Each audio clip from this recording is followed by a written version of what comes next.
मोदी का राज तिलक, नई कैबिनेट में किसे मिला कौन सा मंत्रालय? यहाँ देखें पूरी लिस्ट। नरेंद्र मोदी ने प्रधानमंत्री के रूप में तीसरी बार शपथ लेते ही इतिहास रच दिया है। मोदी भारतीय राजनीति के दूसरे ऐसे नेता बन गए हैं जिन्होंने लगातार तीसरी बार पीएम पद की शपथ ली है। इससे पहले केवल भारत में पहले प्रधानमंत्री पंडित नेहरू ने यह कारनामा किया था। भारतीय जनता पार्टी के प्रमुख नेता मोदी ने अपने करिश्माई नेतृत्व और व्यापक जन समर्थन के बल पर लगातार तीसरी बार सत्ता हासिल की है। मोदी कैबिनेट की बात करें तो इसमें 6 पूर्व मुख्यमंत्री शामिल हैं। एन चंद्रबाबू नायडू और नीतीश कुमार राजनीतिक दिग्गज हैं और स्पीकर का पद राजनीतिक बीमा के रूप में चाहते हैं। पिछले कुछ वर्षों में सत्तारूढ़ दलों के भीतर विद्रोह के कई मामले सामने आए हैं, जिनके कारण विभाजन हुआ और सरकारें भी गिरी, जिस कारण स्पीकर का पद सबके लिए महत्वपूर्ण हो जाता है। लोकसभा अध्यक्ष का पद भारतीय संसद के निचले सदन लोकसभा का एक महत्वपूर्ण और प्रतिष्ठित पद है। बता दें कि लोकसभा अध्यक्ष सदन की कार्यवाही को सुचारू रूप से चलाने के लिए जिम्मेदार होता है। अध्यक्ष का चुनाव लोकसभा के सदस्यों के बीच से ही किया जाता है और यह चुनाव नई लोकसभा के गठन के बाद सबसे पहले होता है।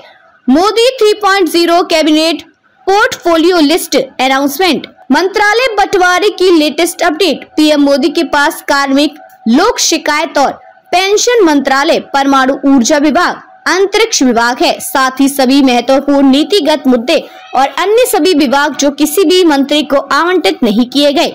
वरिष्ठ भाजपा नेता और गांधीनगर से सांसद अमित शाह लगातार दूसरी बार केंद्रीय मंत्री के रूप में वापसी के लिए तैयार हैं। इनके साथ ही वे सहकारिता मंत्रालय का भी नेतृत्व करेंगे।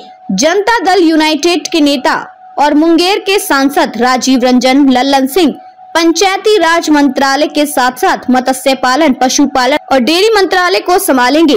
पीएम मोदी ने नेतृत्व वाली नई सरकार में कुल 7 महिला मंत्रियों को स्थान मिला है, जिनमें से 2 कैबिनेट और 5 राज्य मंत्री की रैंक की मंत्री हैं। लगातार तीसरी बार ऐतिहासिक पद की शपथ लेने के एक दिन बाद प्रधानमंत्री नरेंद्र मोदी ने सोमवार को अपनी 71 मंत्री परिषद को विभाग सौंपे। प्रहलाद जोशी को उपभोक्ता मामले और नवीन एवं नवीनीकरण ऊर्जा मिला। रक्षा खर्च से युवा मामले और खेल राज्य मंत्री हैं। सावित्री ठाकुर महिला एवं बाल विकास राज्य मंत्री हैं। अश्विनी वैष्णव रेल मंत्री, सूचना और प्रसारण मंत्री और इलेक्ट्रॉनिक्स और सूचना प्रौद्योगिकी मंत्री होंगे। रामनाथ ठाकुर कृषि एवं किसान कल्याण राज्य मंत्री बने। अर्जुन राम मेघवाल कानून और न्याय मंत्रालय के राज्य मंत्री, स्वतंत्र प्रभार और संसदीय कार्य मंत्रालय के राज्य मंत्री बने। नितिन गडकरी को फिर से उनका पुराना मंत्रालय सड़क परिवहन मंत्रालय दिया गया है। मनोहर लाल खट्टर को ऊर्जा मंत्रालय और अर्बन मंत्रालय दिया गया है। मोदी 3.0 सरकार में सड़क परिवहन मंत्रालय में अजय टम्टा और हर्ष मल्होत्रा 2 राज्य मंत्री बनेंगे। शिवराज सिंह चौहान को कृषि मंत्रालय दिया गया है। मुरलीधर मोहोल नागरिक उड्डयन और सहयोग राज्य मंत्री हैं। रवनीत सिंह बिट्टू खाद्य प्रसंस्करण और रेलवे राज्य मंत्री हैं। दुर्गा दास उइके आदिवासी मामलों की राज्य मंत्री हैं। रक्षा खर्च से युवा मामले और खेल राज्य मंत्री हैं। सावित्री ठाकुर महिला एवं बाल विकास राज्य मंत्री हैं। सुकांत मजूमदार शिक्षा और पूर्वोत्तर राज्य मंत्री हैं।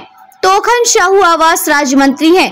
हर्ष मल्होत्रा सड़क परिवहन और कॉर्पोरेटर मामलों के राज्य मंत्री हैं।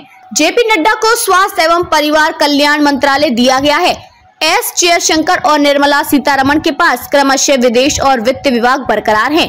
हरदीप सिंह पुरी के पास पेट्रोलियम और प्राकृतिक गैस मंत्रालय बरकरार है। सर्वानंद सोनोवाल के पास बंदरगाह, जहाज रानी और जल मार्ग मंत्रालय बरकरार है। अनुराग ठाकुर और स्मृति ईरानी को मोदी 3.0 कैबिनेट में जगह नहीं मिली। NDA cabinet first meeting, Modi cabinet का पहला फैसला। नई एनडीए सरकार ने पहला फैसला लेते हुए प्रधानमंत्री आवास योजना PMAYG के तहत 3 करोड़ अतिरिक्त घरों को मंजूरी दे दी है। 4 करोड़ 21 लाख घर पहले ही बना दिए गए हैं। तीसरी बार प्रधानमंत्री बनते ही पीएम मोदी ने पहले फैसला किसानों के हित में लेते हुए पीएम मोदी ने प्रधानमंत्री किसान सम्मान निधि योजना की 17वीं किस्त जारी कर दी है। एनडीए कैबिनेट 2024 घटक दलों की नाराजगी की भी खबर। मीडिया में चल रही खबरों की माने तो अजित पवार के नेतृत्व वाली राष्ट्रवादी कांग्रेस पार्टी ने प्रफुल्ल पटेल के लिए एनडीए सरकार में राज्य मंत्री के भाजपा के प्रस्ताव को स्वीकार करने से इनकार कर दिया। पटेल ने यह भी पुष्टि की कि पार्टी को कैबिनेट मंत्री पद की उम्मीद है, लेकिन उन्होंने कहा कि भाजपा और रांगकपा के बीच कोई भ्रम या मुद्दा नहीं है।